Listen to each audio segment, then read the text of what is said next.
My name is Ellen Valentine, and this is one of the first times I've actually used this slide.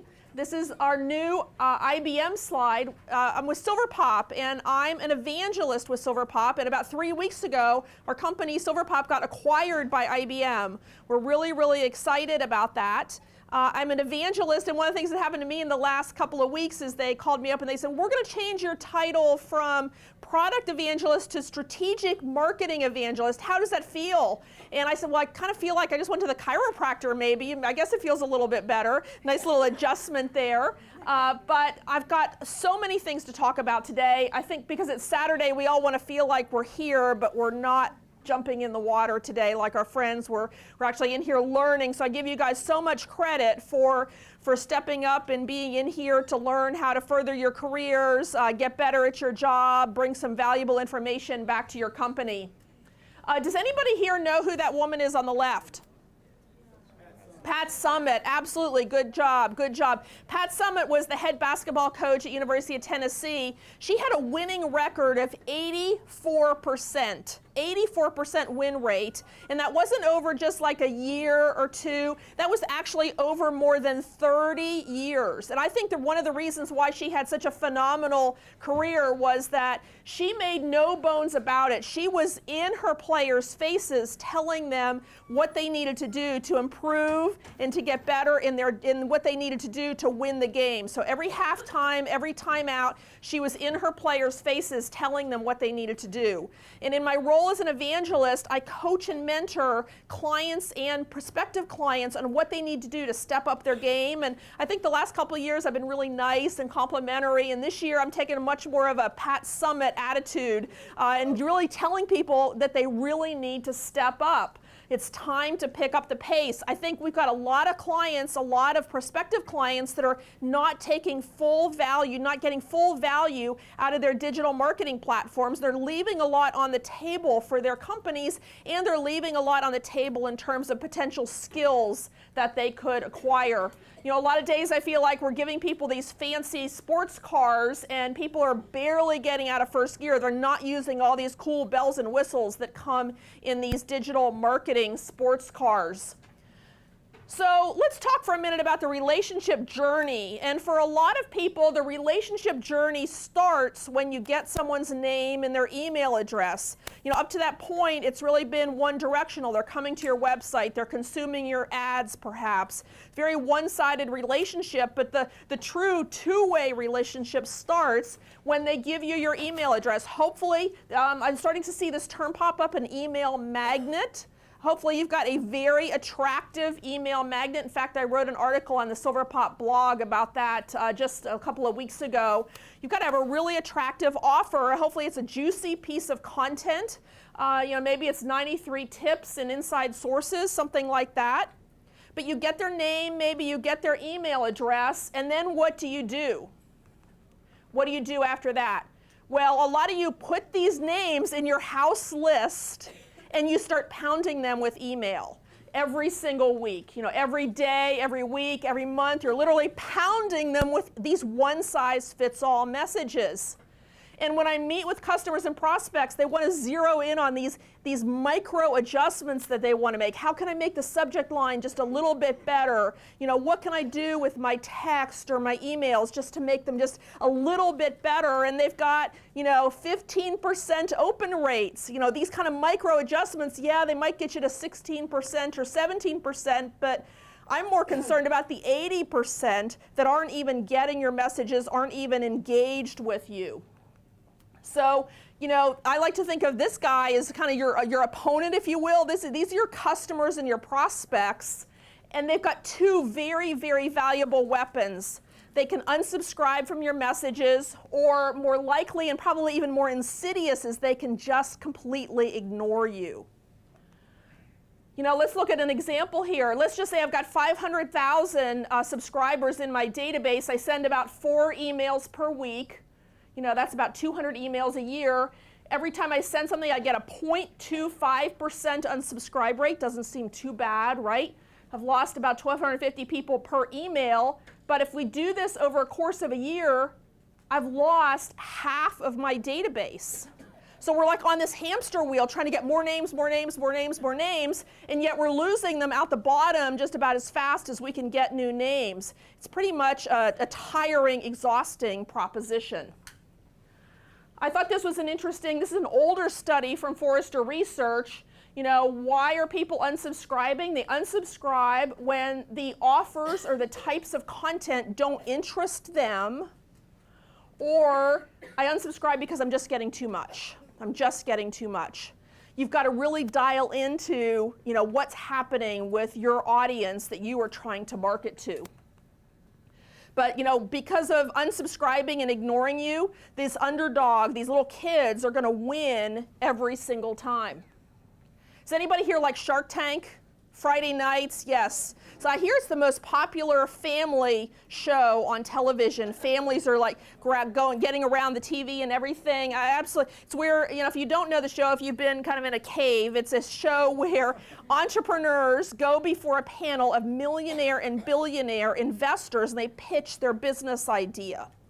Well, the ringleader of this show is a guy by the name of Kevin O'Leary. I just found out Kevin's the guy that actually has the earpiece in his ear communicating to the back office or the, you know, the production side of the house to figure out, you know, how to proceed with the show. But one of the things Kevin O'Leary says is whenever he hears a business proposal or he hears the margins and things are just completely out of whack, he always says, stop the madness, I'm out, I'm not investing. Well, I think that, you know, we're at a point here where a lot of us have to stop this madness. We've got to stop this madness of pounding our customers with email, this one-sided messaging that we're sending too much. And what we need to do is we need to have a whole new approach with a very personalized customer experience. So I'm going to talk about how to do this and how to really organize this, whether you're a small company or a very large company.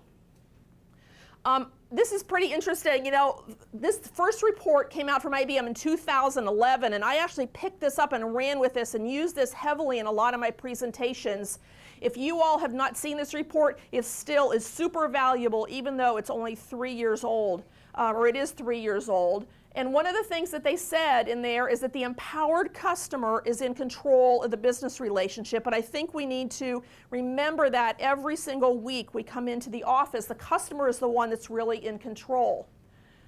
They actually just came out with their 2014 study. This is a global CMO study. The first one they did in 2011, they actually surveyed about 4,000 people. This time they chose to do a deep dive and do in-depth surveys with 500 CMOs. And here are some of the findings. They found that very few CMOs have really made much progress in 3 years. Very few. 71% of CMOs are unprepared to deal with the explosion of data. There's just this huge gap between the pace setters, and yes, those are the people that are at the head of that race, but there's just a huge gap with traditionalists and even people that are lagging further behind. Some people are dabbling just in social, but they're really not getting out there with their digital techniques.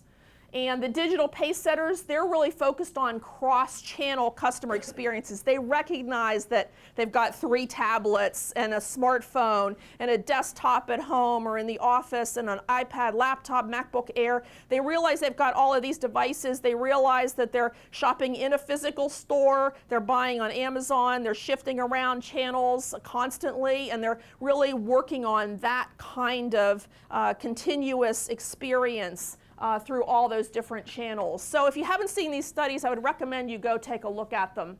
Very, very interesting. But where many of us are today is we've got these outdated attacks. We're literally just blasting our customers until they start ignoring us or unsubscribing. A lot of companies have siloed technology. You know, in the last couple of years, I've been in probably 50 conference rooms with customers and prospects, and we start looking at what's going on with their technology infrastructure and their technology environment. There's a lot of siloed technology out there where certain platforms can't talk to one another. Data can't be exchanged. It's a real issue. And I think as marketers, people are still focused on us. They're focused on our products, our technology, what we have to talk about, as opposed to taking really a much more customer-centric approach. So in order to keep the relevancy going, we really only need to share with people what's relevant to them. In order to do that, we've got to have a phenomenal actionable database. I'm going to spend some time talking about what that is. And then we need to take really much more of a concierge approach, and I'll share with you sort of my insight on that. So I think there's about 6 steps you need to take to really make some massive action. First thing is to get the whole team on board. Everybody needs to have a shared vision. You have got to get your CEOs and your COOs and your head of finance and everyone in a room and explain to them what's possible with these technologies. I can't tell you how many CEOs I've met or CMOs that they think that email is just sort of a souped up Gmail that you do or a souped up Outlook that you do. They don't really understand what's possible with these technologies. I've had so many presentations, or I've had CMOs in the audience come up to me afterwards and say, Ellen, thank you for the presentation. I had absolutely no idea what was possible with these technologies. They're the ones with the budgets. They're the ones that can make investments. And if they don't understand even what's possible, it's going to be really difficult for you to get the funding that you need so that you can have a fantastic impact. I'm also starting to see a lot of silos popping up. There's sort of, within the marketing department, we've got, folks that are responsible for email saying, well, I can't do anything because I'm waiting 6 months on the web team. We've got data warehouse people saying, well, I create all the lists and I'm just going to hand you a list that you can send to because I've done all the analysis and I've done all the data mining. These silos are really happening in marketing organizations, and everybody really needs to come together with a common viewpoint of the customer experience. And oh, by the way, how about bringing in IT, product, support, and finance? We've got customers now that are integrating in all of the support call dispositions. So if someone has not a great experience with support, then marketing can pick up on that and actually can carry on with an automated series of messages to help fix the situation and hopefully improve the relationship. So these other organizations really need to be part of the whole dialogue with the customers and the prospects. The first thing you need to do, I think it is absolutely foundational, is you need to have a phenomenal, actionable marketing database. And I think that if I put 2 or 3 companies in a room together, or even separately, and I could interview them and ask them about their database and what do you have in your database, who's in your database, how is this system linked with this system, I would come back to you and I would tell you who would be the winner in that category based on how good their database is. I think that whoever has the best actionable database is going to win. So let's talk about what that means. Let's walk through an example. So if I were selling campers, selling mobile homes, campers, those sorts of things, if I talk to one group, all you're thinking about is tailgating. That's like all you're thinking about is Saturday afternoons at the football game, tailgating. Other people getting a camper might mean having family memories and going out with your family and having a week holiday at some remote location where you can cook and maybe jump in the lake, things like that. For other people it might mean, hey, I want to go to Florida for 4 months in the winter and I'm going to permanently park this thing and this is going to be my winter home. So very, very different things to different people when you talk about camping and campers, and yet so many people are just turning around and blasting to everyone, hey, get 15% off on all RV accessories between now and the end of June. And that's not even marketing, that's just discounting right off the bat, and you're sending that same message to everyone. So a lot of marketers are saying, well, I'm doing more than that, I'm doing better than that, I'm actually segmenting my list. So maybe I segment by state, and everybody that's in Tennessee might get 15% off on awnings. Another group might get 15% off on navigation systems. But I think that still we're falling far short of where we need to be to have that personalized customer experience. So what you need to do is you need to build a master database, and I think everybody needs to have sort of a clean sheet view of what are the 10 fields that would really make a difference and allow you to get really personal with your customers and your prospects. 5 to 10 fields. So many people I meet with, their marketing database is their first name, their last name, and their email address. Or it's their physical mailing address, and yet they send no physical mail, so why does it even matter what their physical address is? So think about what are the fields that you need. In my example here, I'd want to know what RVs does everyone already own. I want to know what is their persona. What show visits have they been to lately? When was the last time they came into the dealer, and how old is their RV? If you do not know about persona marketing, I would encourage you to visit my friend Adele Ravella's website, buyerpersona.com. She is the one that's literally invented the industry of buyer persona marketing. I think it can be very, very powerful. So there's 5 fields for you.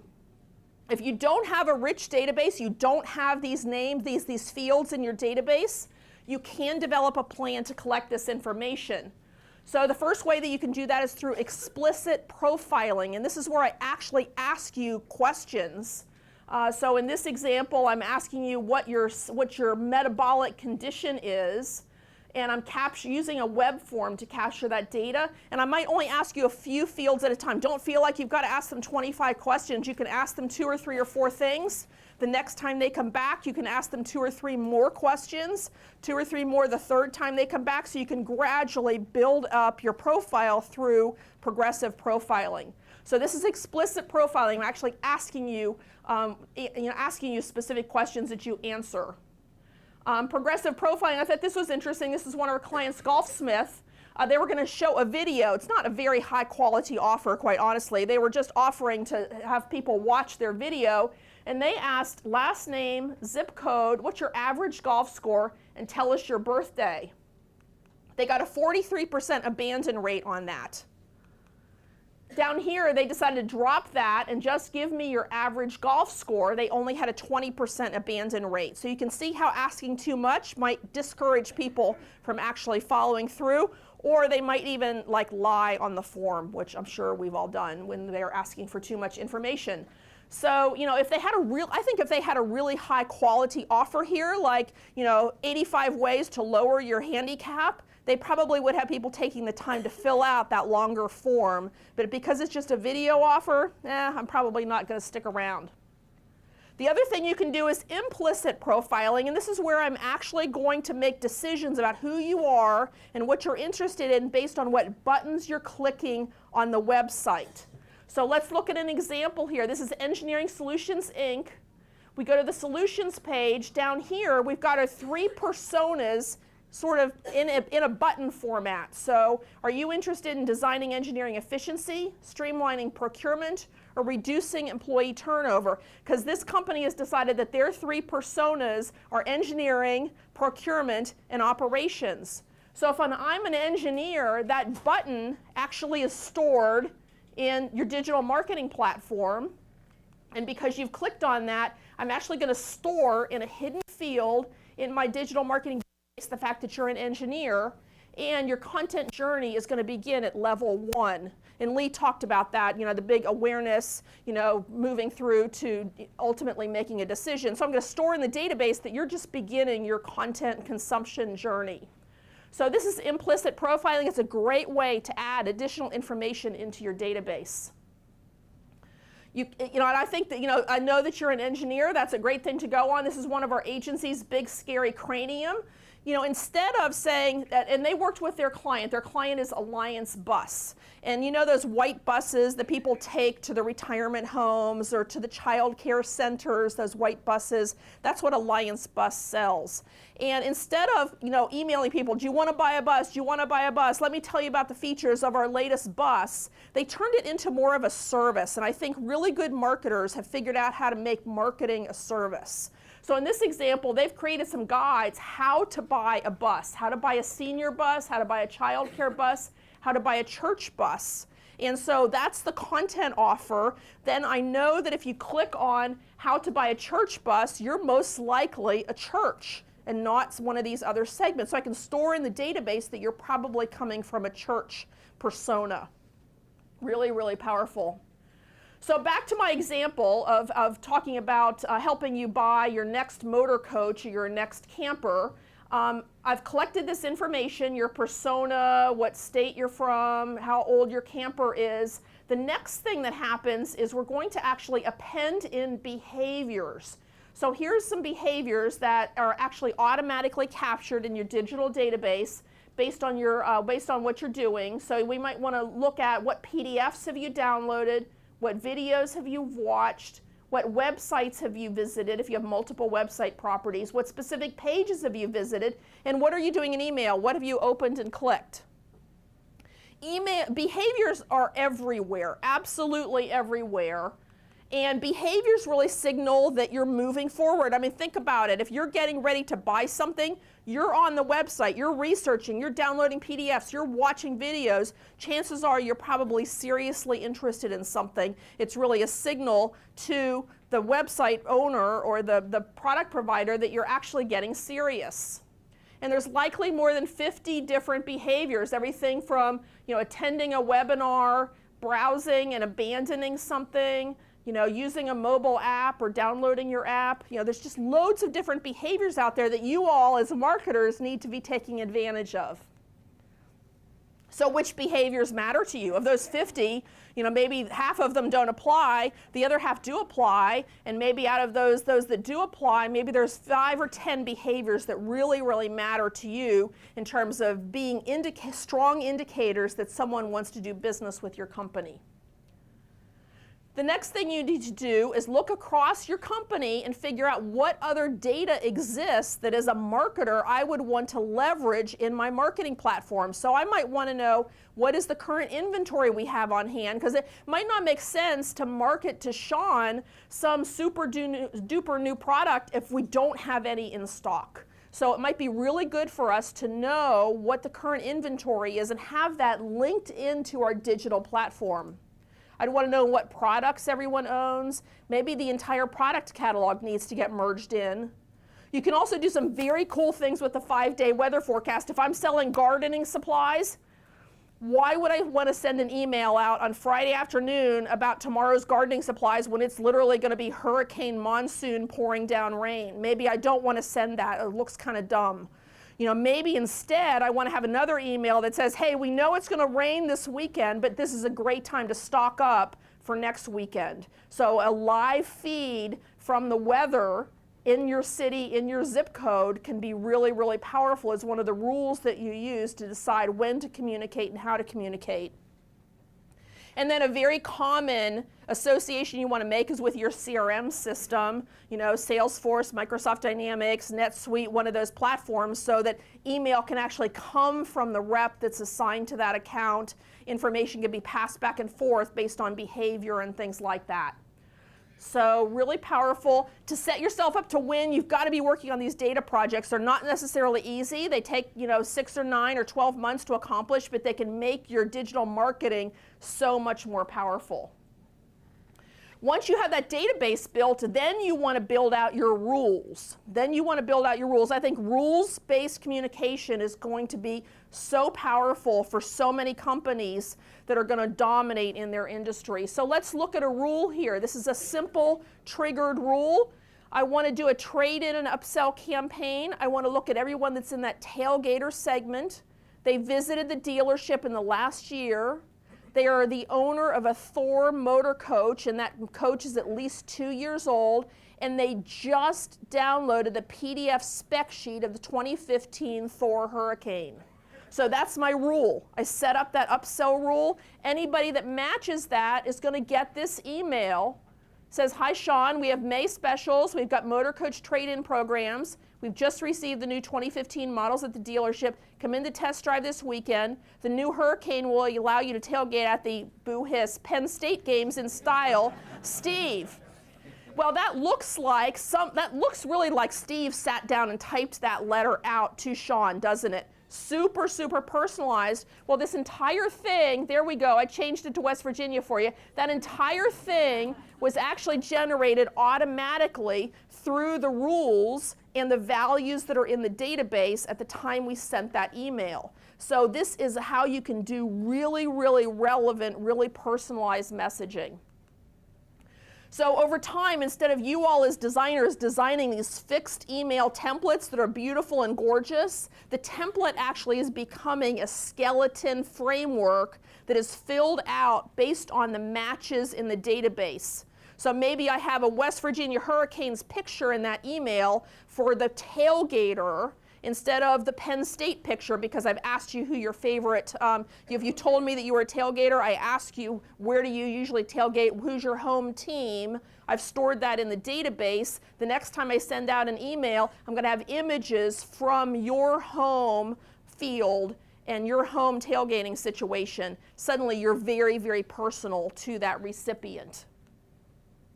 So back to my boating example, I've got, my database set up. I've built some intelligence through implicit or explicit profiling. But you know what? I haven't really done anything in the last 3 months. I've been very quiet. I haven't really done anything.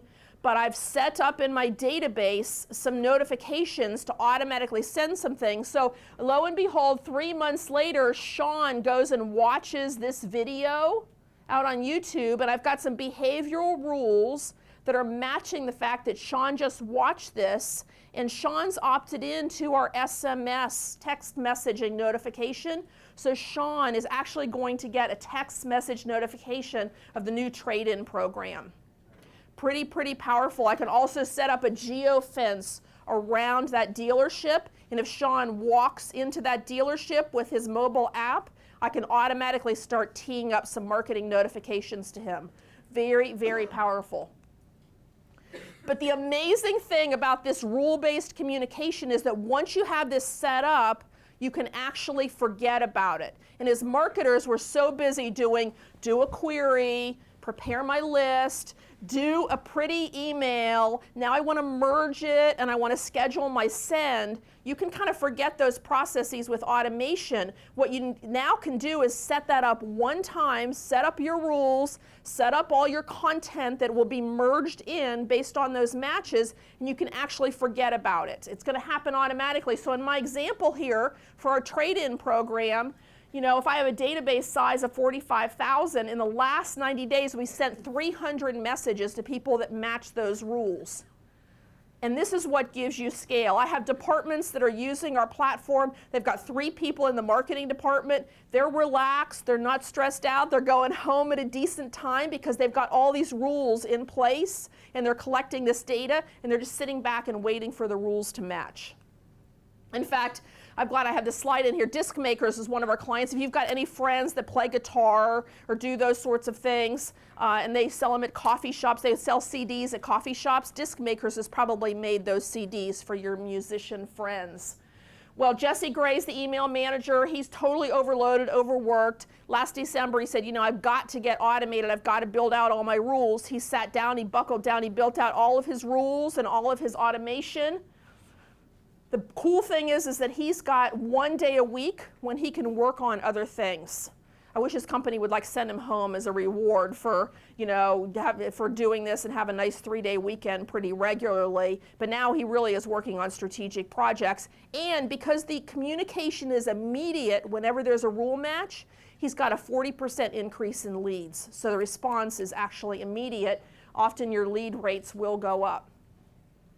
So I just shared with you sort of a simple triggered rule. If they do this, then I'm going to send this message. You actually can get pretty darn sophisticated. Back to my example with the Alliance Bus guys and Big Scary Cranium. This is actually their rules for communicating with unknown prospects and identified prospects, because believe it or not, certain buses can only be sold in certain states. Therefore, during the nurture process, there's only certain videos that you can show to certain prospects. So their nurture program is pretty sophisticated. And if this kind of thing gives you hives, this is not your thing, then you need to find somebody who can build out this program logic for you. If you dig this kind of stuff, then there are a lot of companies that want to hire you, because a lot of companies are realizing that marketing is becoming more and more of a left brain activity, and they want to hire you to help build out these kinds of things. Once you have your rules in place, you've got your database in place, then it's time to really, really get relevant. So, where are your emails being read? That's important. Lee talked about being responsively designed, but also think about context. So let's walk through this example. If I go to this website, I click on home decor, I look at these furniture pages, maybe I dig in and look at this tufted back chair, maybe I'll go over and look at bedding, and then I decide to opt in, and oh, by the way, this guy is a guy, Dan, and his email's shopper dude.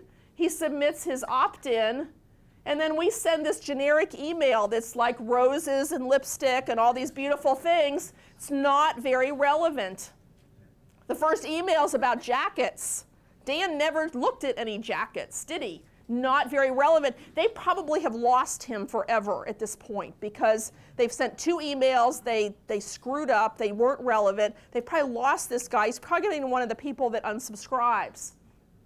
So in an onboarding program, you need to make your onboarding program dynamic based on the behavior and based on your specific category and what you are actually browsing. So that's a good best practice recommendation to make, being very, very relevant, keeping people engaged. This is a very cool example. I'm actually going to show you some more slides from this. This is Nutritia. They're in Maryland. They sell supplements to people that have metabolic conditions. They need to take these supplements the rest of their life in order to process food properly. They've identified their personas. Lots of different people need their supplements from the time they're born all the way through to an adult. They also have healthcare professionals that they work with. And PKU is one of those metabolic conditions, by the way. So if you look at their website, if you have told me that you have another metabolic condition, you don't have PKU, you've got another kind of condition, the website actually lists those specific metabolic conditions on the navigation, and they don't have anything to do with PKU in that navigation. If you've told me that you have PKU and you are a caregiver of an infant, look at the navigation on the left. It totally changes. It's totally relevant to me because it just has that particular condition on the left. And oh, by the way, because you told me you're the caregiver of an infant, all the content here is going to be very infant-driven. You have a chance to reset your persona up here if you did click on the wrong thing. And another cool thing is down here at the bottom, they've got these supplement offers. All of the offers change based on your condition and who you are. Every email now suddenly is completely relevant. The images and then the offers actually change based on your condition and who you are.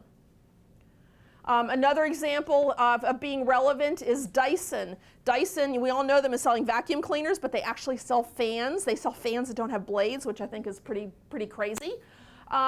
They actually want to tell you about their fans, but they know that it doesn't make any sense to tell you about their fans unless it's over 75 degrees.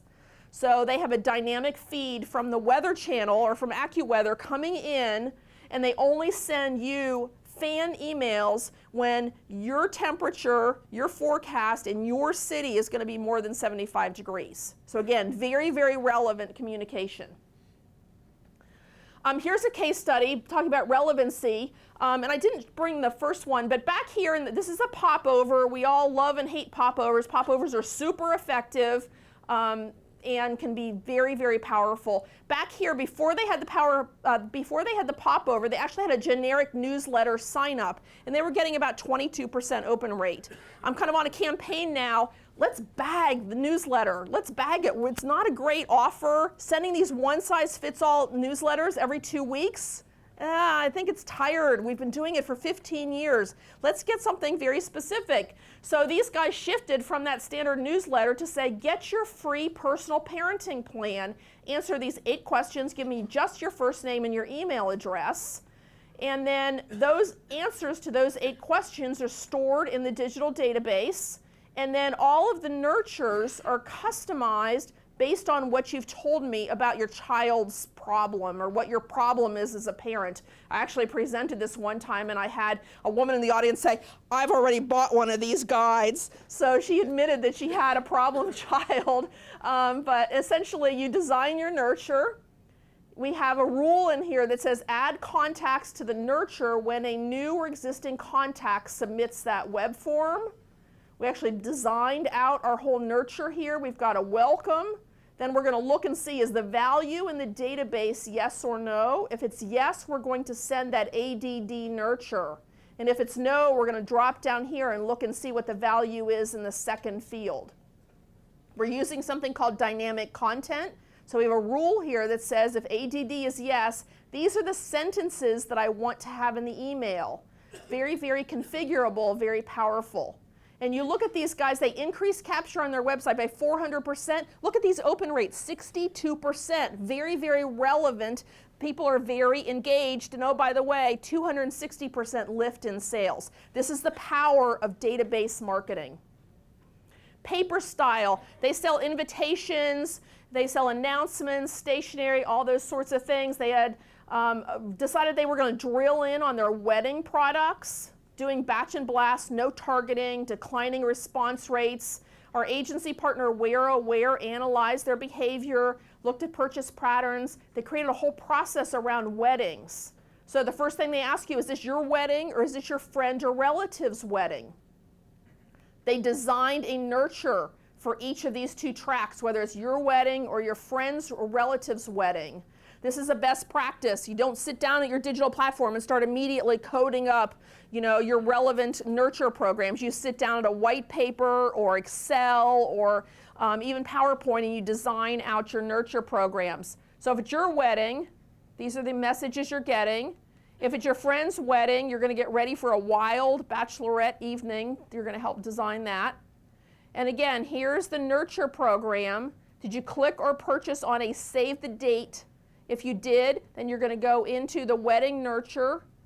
If you did not purchase the invites or you clicked on one of the options, you're going to send out bridal shower 2. You're going to wait a month. You're going to see if they've purchased. If they have, then you're going to send number 3, wait 7 days, etc.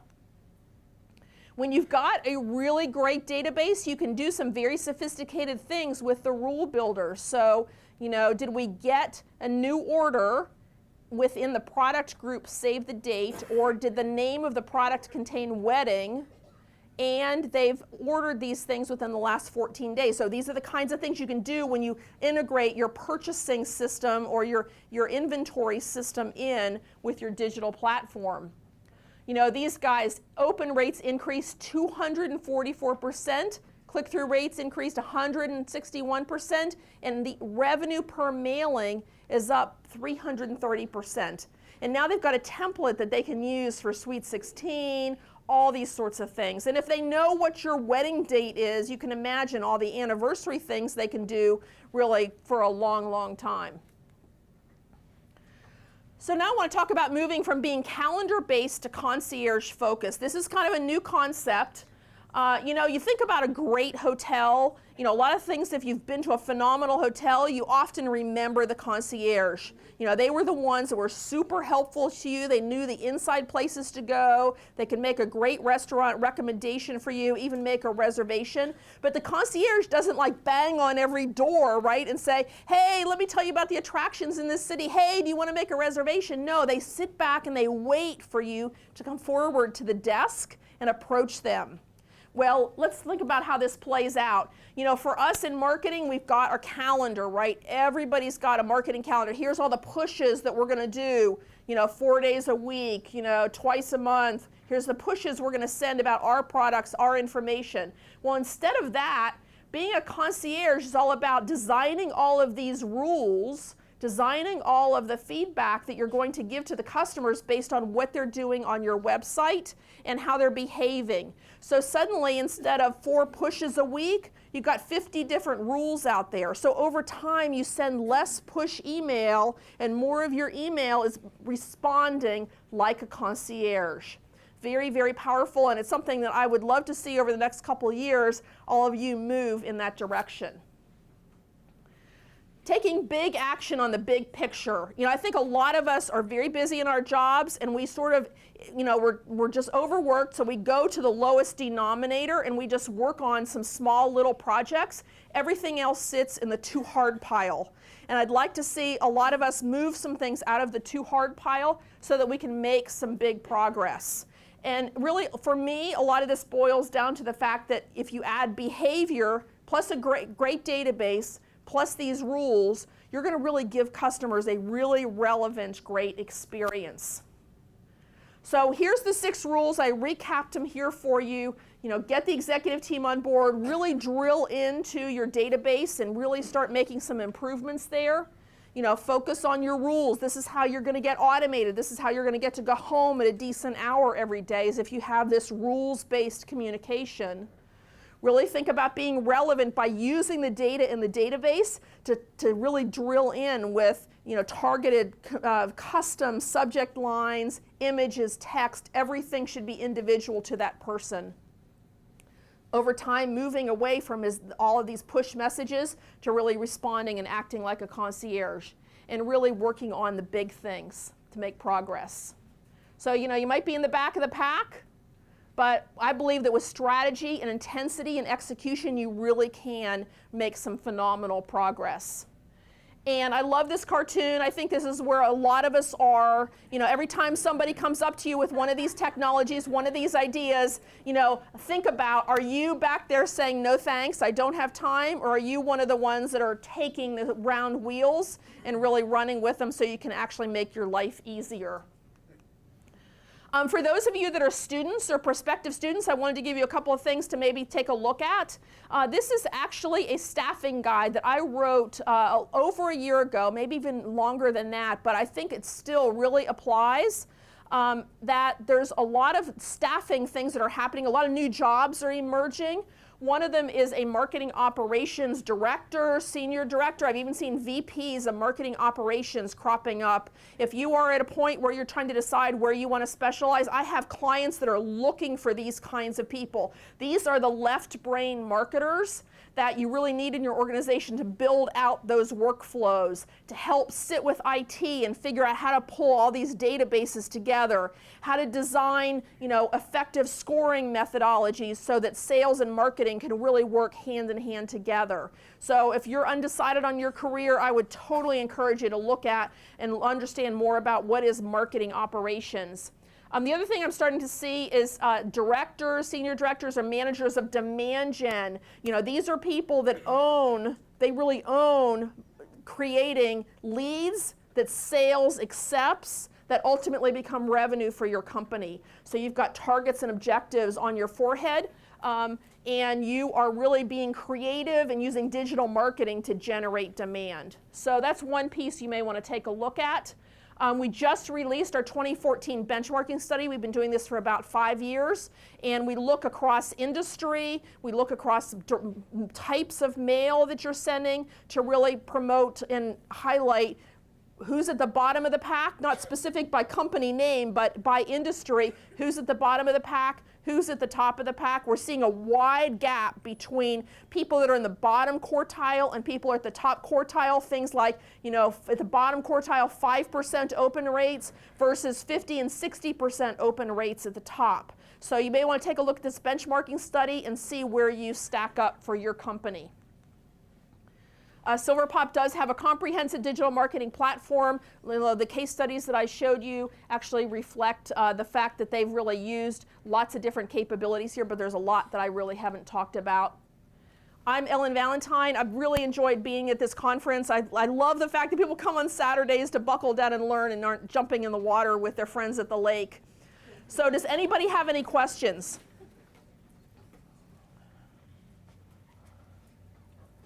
Any questions? You're overloaded with data. Yes? A lot of the things you're doing are great for private sector, but I'm in public sector. We're not, it's very difficult to collect personal data. What are some things that you've seen in that kind of environment that people can do within? I actually am seeing some folks in public sector collect information. A lot of universities are using our solution and are actually collecting information. I think you just have to decide what you're going to ask and provide the appropriate disclaimers with that data collection. Make sure that they understand your privacy policy and stick to the few things that you think you need to collect to really make a difference. You don't necessarily need to know how many people they've got in their family. Maybe you just need to know what their specific interests are for their major, or what state they reside in, so you would know whether they need in-state tuition or out-of-state tuition. I'm zeroing in on the education example, but I think you still can collect information. You just need to make sure that you're providing proper disclosures. Anybody else? Yes? Do you have any suggestions for dealing with the issue of siloing within like a department, or how you would handle breaking down some of those barriers? Mm-hmm. I think it all comes down to executive understanding of what's possible and understanding that they need to break down silos or they're not going to get where they need to go. And I think it starts with at the top. I think there's very little that you can do. If you're in a department within marketing and you realize that there's silos, it all comes down to educating everyone on board what's possible when you pull all this together and start to pull in some examples of all the kinds of communication that you can do if you had this information integrated. And then you start to put together, an ROI analysis of what would be possible if the website started to change and get more relevant and things like that. Then pull together a project, a cross-functional project, execute it well, and then show those results back to the team so that they start to break down those things brick by brick. But I think it all comes back to executives being on board with what's possible when you pull the team together. Good question. Yes? Do you have any suggestions for the application of this for nonprofits to kind of move away from that blast their stakeholder email? Yes. Yes, I actually worked with a nonprofit over 9 months last year. These folks were in the International Federation of Animal Welfare. And so they were moving elephants in Africa, and they were raising funds to move elephants in Africa. And we actually worked together with the main contact there, and I worked back together, sending emails back and forth over every few months. And she actually built a scoring model, which I didn't talk too much about in here. She built a scoring model that married behavior plus the values in the database, and they figured out that the higher your score based on their attributes that were important to them, the more likely someone would be to become a sustaining donor. So they identified those attributes, built a scoring model, automatically collecting points based on your behavior and the values in the database. They have alerts going out to senior executives in the nonprofit when someone reaches a score threshold, so that maybe the director of the nonprofit can send a personal note when someone becomes a certain level within the scoring model. So it can be super powerful for nonprofits. We've actually got a lot of nonprofits, everything from Go Red, International Cancer Society. We've got lots of folks that are doing phenomenal things with digital marketing. I think nonprofits have to be just as sharp as the public sector in using these tools and technologies to compete for every dollar out there. Yes? If you're dealing with a company that has a large outside sales force and you're doing email marketing internally, what's the best way to communicate that to the sales force? Because my company does not let us know, and it causes a lot of problems. Well, I think that your CRM system should be linked in with your digital marketing platform. We've got a large sales force as well, so that our salespeople can actually put people into nurture. So we have a recycle program. If I hand a lead over to sales, sales says, you know what, this really is not a qualified opportunity after all. Our sales reps can actually go in and select a digital marketing program that they want to put those contacts into, and they can recycle those leads back into marketing. Also, our sales reps can see every single thing that a person has taken advantage of. They can see all the white papers they've downloaded. They can see all the programs they've been participating in. They can see how many points they've accumulated in the scoring model. So it's very transparent. And when you give reps transparency, then there's much more of a teamwork that can take place. You've also got to get the managers on board. You've got to design, sales accepted leads and service level agreements and those sorts of things, so that if marketing does work hard to create an opportunity, that sales is going to take action on that and not just cherry pick the ones that look interesting to them, but they've got to actually disposition each of those. And if they aren't qualified, then put them in a recycle program and give them back to marketing. So yeah, there's a lot of opportunities there to bring those two teams together, but it really comes down to the databases being integrated and being transparent with the information. I think we're about out of time. Thank you very much. I think we're moving on to lunch at this point.